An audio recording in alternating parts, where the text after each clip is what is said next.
DJ Dinesh mobile number 8530166455। DJ Dinesh DJ Dinesh DJ. Music by Shankar Singh.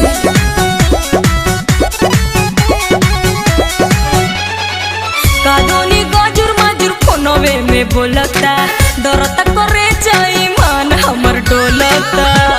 हे देवर जी देखी ना, कादोनी गाजुर माजुर फोनवे में बोलता, डरता करे जाई मन हमर डोलता।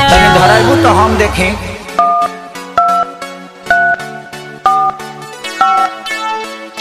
बिना ताम ते धर से भरी नत नितली, भैंस दुही त सेंटाइडर लगाते दुही।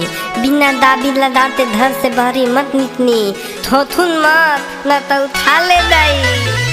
जब भी धराई तभी लागे दादा, वो सब पीटोल में धइले बे। इसी सितम सब का मोबाइल में कइले बा, सरकारी चलाइले बा। इसी सितम सब का मोबाइल में कइले बा, सरकारी चलाइले बा।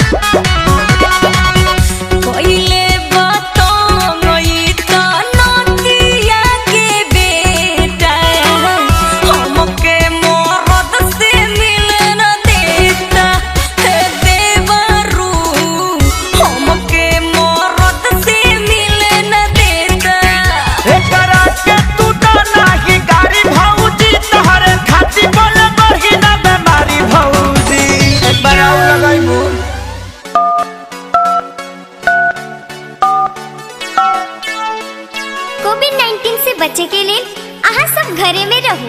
सरकार का निर्देश का पालन करो। दिन में भर दिन साबुन सरफ से हाथ धो, गरम गरम पानी पियो और हाथ में सैनिटाइजर लगाओ। सटे न देता के हो के लगे सबके जहु आइले बा। इसी सितम सब का मोबाइल में कइले बा, सरकारी चलाइले बा। इसी सितम सब का मोबाइल में कइले बा, सरकारी चलाइले बा।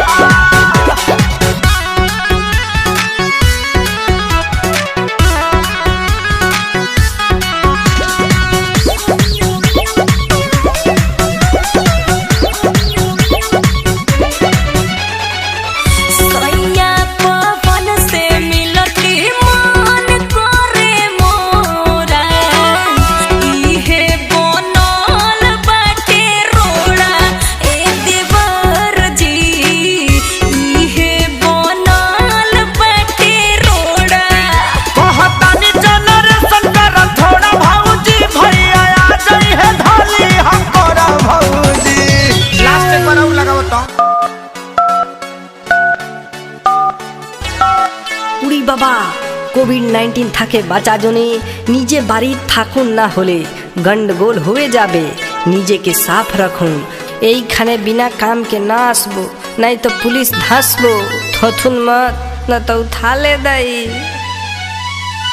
एही से लागे कनक सरिया पवन गइले बा। इसी सितम